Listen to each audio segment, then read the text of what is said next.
کی طرف آئیں. اس میں سب سے فرسٹ پوائنٹ ہے نماز دین کا ستون ہے. تو نماز دین کا ستون ہونے کا کیا مطلب ہے کہ جس طرح سے کسی بھی عمارت میں اس کے جو ستون ہوتے ہیں وہ بہت زیادہ اہمیت رکھتے ہیں اس عمارت کے قائم و دائم ہونے میں، اسی طرح سے نماز دین کا ستون ہے. یعنی نماز کو دین کا ستون کہنے کا مطلب نماز کی اہمیت جو ہے اس کو واضح کرنا ہے کہ نماز کے بغیر انسان جو ہے وہ اپنا اسلام کو یا دین کو جو ہے وہ قائم نہیں رکھ سکتا. جو شخص نماز کو قائم کرے گا وہ دین کو قائم کرے گا، اور جو نماز قائم نہیں کرے گا تو اس کا مطلب یہ ہے کہ اس نے دین کو قائم نہیں کیا. تو جس طرح سے کسی بھی عمارت کے قائم و دائم رہنے کے لیے، اس کی مضبوطی کے لیے، اس کے کھڑے رہنے کے لیے ستونوں کا ہونا ضروری ہے، دیواروں کا، ستونوں کا ہونا ضروری ہے. اگر دیواریں اور ستون ہوں گے تو وہ عمارت قائم ہوگی، اگر دیواریں اور ستون نہیں ہوں گے تو وہ عمارت قائم نہیں رہ سکے گی. تو اسی طرح سے یہاں پہ نماز کو دین کا ستون کہہ کے نماز کی اہمیت و فضیلت جو ہے وہ نبی پاک صلی اللہ علیہ وسلم نے بیان کی. یہاں پہ نماز کو تمام حوالوں سے جو ہے وہ دین کا ستون کہنے کا مطلب یہ ہے کہ باقی جو نماز اسلام کے ارکین ہیں، روزہ، زکوٰۃ، حج، یہ تمام بھی دین کے ستون ہیں، لیکن جو مرکزی ستون ہے جو کہ تمام اسلام کی عمارت جو ہے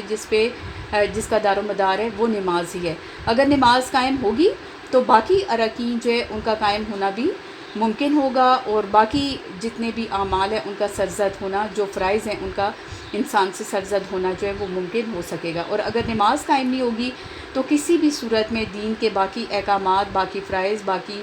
جو معاملات ہیں، جو بھی ذمہ داریاں ہیں جو دین کے حوالے سے کسی مومن، کسی مسلمان پہ عائد ہوتی ہیں، ان کی ادائیگی کا ہم تصور بھی نہیں کر سکتے. اس لیے اس عبادت کی اہمیت جو ہے اس کو دین کا ستون کہہ کے بیان کی گئی ہے. اچھا، پھر اس میں ساتھ ہی اس چیز کی وضاحت ہے کہ باقی جتنے بھی اراکین ہیں، جو فرائض وغیرہ ہیں، جس طرح سے زکوٰۃ ہے تو وہ تو بندہ سال میں ایک مرتبہ اس کی ادائیگی کرتا ہے، روزہ ہے تو وہ سال میں ایک مرتبہ، ایک مہینے اس کی ادائیگی کرتا ہے بندہ، حج ہے تو وہ عمر میں ایک مرتبہ اس کی ادائیگی لازم ہے. لیکن نماز جو ہے وہ دن میں 5 مرتبہ ہر مومن مسلمان جو ہے اس کے لیے اس کی ادائیگی کرنا لازم ہے. بغیر کسی عذر کے نماز کی ادائیگی سے پیچھے ہٹنا جو ہے اس کی کسی صورت میں دین اجازت نہیں دیتا. تو اس لیے اس بنیادی فریضے کو دین کا ستون کہا گیا ہے کہ ہر شخص، ہر مومن مسلمان جو ہے اس کی ادائیگی ذوق و شوق کے ساتھ کرے. اچھا بچے، اس میں سیکنڈ پوائنٹ میں نماز کی اہمیت جو ہے وہ قرآن کی روشنی میں بیان کی گئی ہے. تو نماز کی اہمیت قرآن کی روشنی میں ایک تو آپ کی بک میں جو آیات ہیں وہ آپ نے لکھنی ہیں، ان کو آپ نے بیان کرنا ہے کہ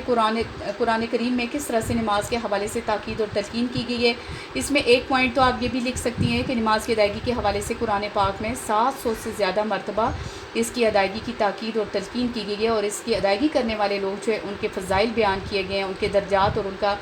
جو اللہ کے ہاں رتبہ ہوگا اس کو بیان کیا گیا ہے. اور وہ لوگ جو بے نمازی ہیں ان کو کس طرح سے جو ہے وہ جہنم کے عذاب کے حوالے سے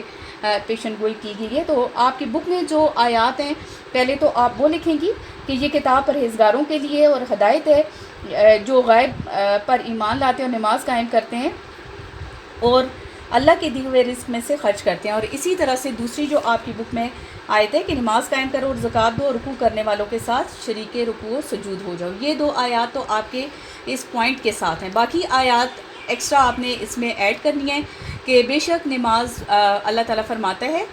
قرآن کریم میں کہ بے شک نماز مومنوں پر وقت کی پابندی کے ساتھ فرض کی گئی ہے. اور اسی طرح سے کہ ایک اور آیت میں کہ بے شک نماز بے حیائی اور برائی سے روکتی ہے. یعنی اللہ تعالیٰ اس بنیادی عبادت کو اللہ نے اتنی اہمیت دی کہ قرآن پاک میں 700 سے زیادہ مرتبہ اللہ تعالیٰ نے اس عبادت کی ادائیگی کے حوالے سے